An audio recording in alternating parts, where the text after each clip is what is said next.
Hello, welcome to your Module 3 mini lecture for Intro to Psychopathology, and this will be focused on theories of psychology and models of etiology.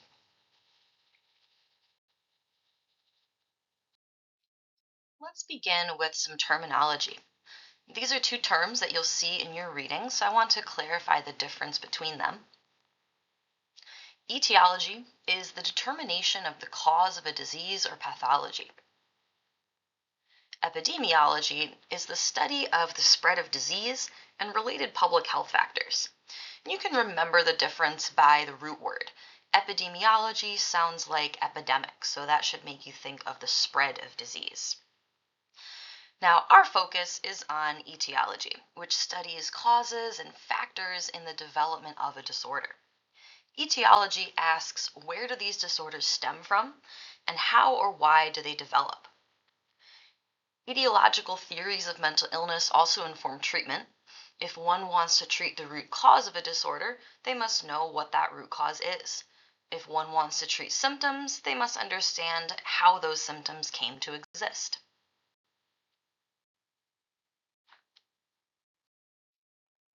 In ancient and medieval times, two basic approaches to the etiology of mental illness were prominent: supernatural and somatogenic.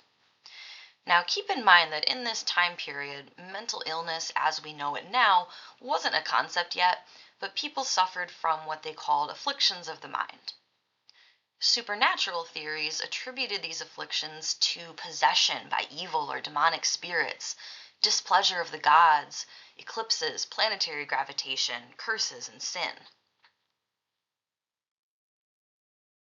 Treatments for such afflictions were often terribly invasive and harmful. Take, for example, the extraction of the stone of madness pictured here. The burning of so-called witches is also partially based in supernatural etiology of mental disturbance. Now, other times, treatment took more of a spiritual approach, such as exorcism of demons or yin-yang rebalance alignment. Supernatural theories explaining mental illness do still exist in certain cultures around the world today, though not so much in Western medicine. Somatogenic or physical explanations of mental illness also began in ancient times and were based in historical understandings of anatomy, physiology, and medicine. The first and most famous ancient somatogenic theory for mental illness came from ancient Greece: humorism. This theory held that the body contains four humors or bodily fluids: blood, yellow bile, black bile, and phlegm. Having too much or too little of a humor would result in physical or mental disturbance, and so treatments revolved around the balancing of the humors. Bloodletting is a famous example of a humoristic treatment. Another example of a somatogenic etiology is the wandering uterus, which was an old explanation for the mental condition then known as hysteria. According to this theory, a woman's uterus detaches and reattaches to another part of the body, causing dysfunction in that area.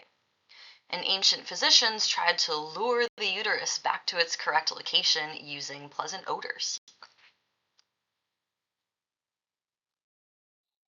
On to early America. In the 16 and 1700s, the mentally ill were mostly cared for in their own homes by loved ones, and their condition was seen as a moral or spiritual failing. As discussed a bit in the Module 2 lecture, institutionalization of the mentally ill here in the US began in the late 1700s. Now, with these hospitals came doctors, and so new theories of mental illness etiology emerged, mostly somatogenic. Treatments were biologically based, but to our eyes today, they appear more like torture than treatment. Bloodletting, ice baths, purging, tranquilizer chairs, and gyrator chairs were commonly used in these asylums.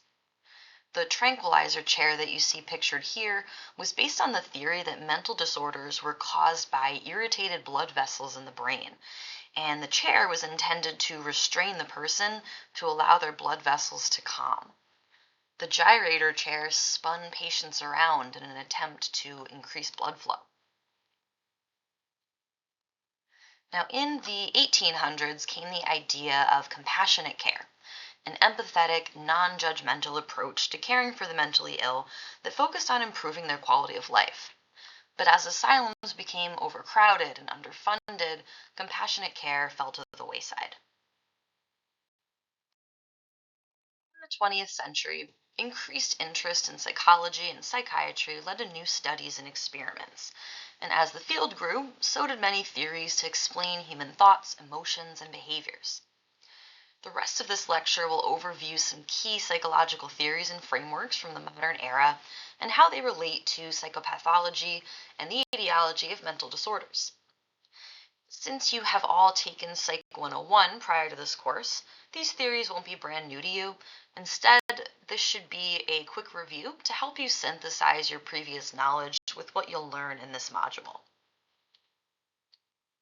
First up is psychodynamic theory, which was the first true psychogenic theory of etiology of mental illness, the idea that there is a psychological cause rather than spiritual or physical. Psychodynamic theory was pioneered, of course, by Freud, and later expanded on by multiple other doctors, including Carl Jung. The theory held in basic terms that psychological difficulties stemmed from unconscious conflicts in the mind. Treatment required resolving that conflict.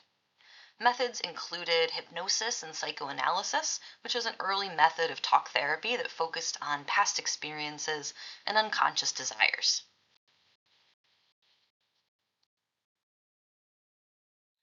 Behaviorism started with Ivan Pavlov's famous dog and bell experiments and led to many more famous studies from the likes of B.F. Skinner, John Watson, and more. Behaviorism focuses on observable behaviors rather than internal mental states. And the theory holds that behaviors are learned and can be conditioned through the use of certain stimuli. As far as etiology of mental illness, behaviorists believe that mental disorders were the result of learned maladaptive behaviors. Behaviorists explained conditions like depression, anxiety, and phobias as learned responses to environmental and social stimuli. Cognitive theory was pioneered by Drs. Albert Ellis and Aaron Beck in the 1950s and 60s. The basic theory is that psychological distress stems from maladaptive thought patterns. These patterns develop throughout childhood and become more static in adulthood when irrational beliefs or dysfunctional thoughts become ingrained in one's personality. So, how does this apply to psychopathology? The theory is that certain thought patterns result in certain behaviors or symptoms. It explains depression through what Beck called the cognitive triad, a pervasive pattern of negative views about oneself, their future, and the world. Anxiety or phobias stem from irrational beliefs about danger or threats that cause an overreaction. And distress and psychosis results from maladaptive appraisals of an abnormal experience, and cognitive biases then reinforce those appraisals. I want to give an example because I think that that's the toughest one to wrap your head around. So consider a person who hears voices telling them that someone is out to get them. That's the abnormal or anomalous experience. They have an irrational thought telling them that the voice is real and it's powerful. And so they act a certain way, like peeking out their window at anyone who walks by or accusing someone of following them, which reinforces the paranoid thinking. So it's not the voice, the hallucination, that's causing distress for the person, it's the thoughts and behaviors that follow the hallucination.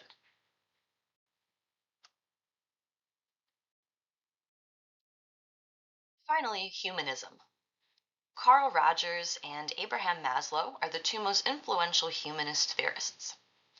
Humanism is different from other theories because it doesn't focus on psychopathology, but on psychological wellness and health, and the concept of self-actualization.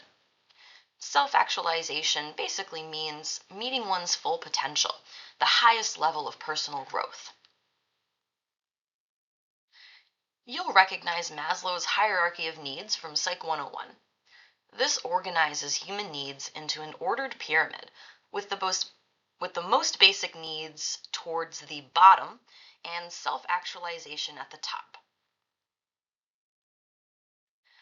The core hypotheses of humanistic theory are that psychological distress or difficulties stem from unmet needs that halt personal growth, and that humans will naturally grow and heal when their needs are met and they're given empathy and support. So, as far as etiology of mental illness, according to humanism, disorders stem from unmet needs and they can be treated through supportive environments that allow for growth. In your reading for this module, you'll explore three etiological models: the biomedical, social constructionism, and diathesis stress models. Now, as you're reading, keep the theories we reviewed here in mind and consider how they may have influenced these models.